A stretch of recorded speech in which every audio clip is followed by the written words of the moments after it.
Guest joining us is Republican Senator Bob Corker of Tennessee. Senator, thanks so much for being here. Good to be with you, Allison. Thank you. Now that you've just heard Barbara Starr's reporting that the U.S. military has determined definitively in their minds that Bashar al-Assad was behind this chemical attack, what should the Trump White House do in response? Well, Allison, I think the first step, which I think is a good one, is that, the Trump administration understands the reality of who Assad is. He's a monster. The fact that Putin supports him, Iran supports him, the reality at least is acknowledged by them and an understanding of who we're dealing with. As you mentioned, I'm sure military officials are developing plans as to what it is we should do. Obviously, the United States doesn't want to get sucked into some long ground war, but there are ways that we can send signals to Assad, and I'm sure those plans are being developed. In addition to that, though, Russia has got to take responsibility for the fact that they are supporting this brutal monster, which is what he is. He did the same thing, as we know, back in 2013. We should have hit him then. We had a 10-hour plan off the Mediterranean that could have really changed the dynamic when we really had a moderate opposition that was gaining ground and he was on his heels. I realize that decisions today are much more difficult, but I'm sure the administration is looking at this in a mature way, and hopefully will develop a way to send a signal to this person. We need to put this guy in jail. He needs to be behind bars. We need to have him before a tribunal, and hopefully this is enough evidence to get the world community behind that effort. Senator, have you heard strong enough language from President Trump about Bashar al-Assad? Well, Allison, because of what I saw happen with our former president and what it did to really discredit our country around the world, and still is having effects. Our allies were concerned about where we're going to be with them on other issues. I really hope the president doesn't use very strong rhetoric. I hope he'll be measured in what he says, but much stronger in what we do.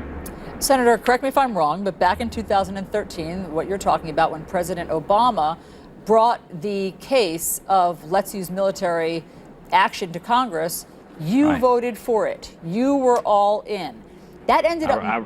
Go ahead. I actually wrote the document with Senator Menendez that authorized the use of military force. So I was definitely all in, no question. So you believed then that it was the right choice. And then, no question. Then there was this deal that was hatched with Russia that would basically, Syria would turn over their chemical weapons by mid-2014, and international inspectors would enter in. So the U.S. felt that they had some other way around it, some other progress that could be made without military action. Why do you think everything is more complicated today? Why not just go back to that plan that you had in 2013?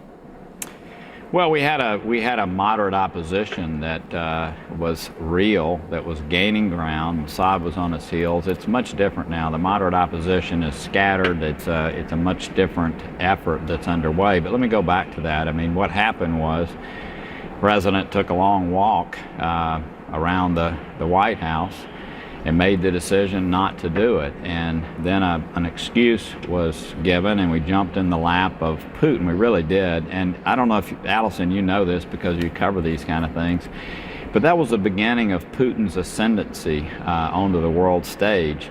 And it was also the beginning of Putin's awareness that that White House at the time was not going to take any steps to push back. Then we had Crimea, then we had Ukraine, and now you had Russia stepping into what has happened in Syria. Had the tremendous destabilizing efforts that took place all across Europe. So this was the beginning of creating Putin. And what happens is leaders see what happens and see the lack of response. Today, sure, I hope the military is developing a limited response to Assad that will send a signal.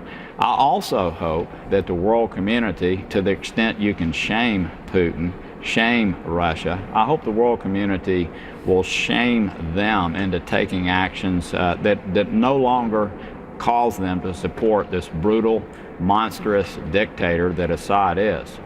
Senator, do you still feel as though we're in the lap of Putin? Well, I don't. I mean, I don't. There's really no relationship. I will say. But I mean, look, what language have you heard? Yeah. I'm sorry to interrupt you, but what language have you heard from this White House that makes you think that we're not in the lap of Putin? Yeah. So look, I will be very direct with you and say that I was alarmed by some of the comments that were made during the campaign, during the transition, during the beginnings of this administration. But what I've seen is really a very good evolution. I've seen that with China. I've seen that with Israel. I've seen that with NATO. I think what you saw yesterday was the president understanding more clearly. Those of us who've been to refugee camps, those of us who know these Syrians, those of us who've seen the horrible things that Assad has done, we've known this for some time. I think what you're seeing is the administration becoming fully aware of who Putin is, who Assad is. And so, yes, I haven't liked the rhetoric. Do I think that things are changing relative to how this administration views Russia and views Syria? There's no question. I think that's a very positive development, and I'm not going to criticize something that I see to be very positive happening now. Did I like the earlier comments? No. Do I think the well is poisoned now from the standpoint of the United States doing some cheap grand bargain with Russia? Absolutely. Do I think that's a good thing? Yes. Are there some common areas of interest? Hey, this is a great one right now. Let's do what we can to really punish Assad. And Senator, I know that human rights are on the forefront for you. You've been very vocal about talking about human rights around the globe. But just for people who haven't heard that sort of stronger talk or shift in rhetoric that you're referring to about Russia coming out of this White House, what exactly is it that you've heard that gives you hope that President Trump will not treat Russia with kid gloves? You know, one of the great privileges, Allison, of my job is I have, the ability to interact constantly, not only with the White House, with people like Secretary Tillerson, to a degree Mattis, people like McMaster, who's at the NSC, Nikki Haley. So I'm very aware of the kind of input the president is getting. There is no way, I mean, I think all of us, me, Ben Cardin, all of us have poisoned the well for any kind of deal with Russia, just based on their actions. So,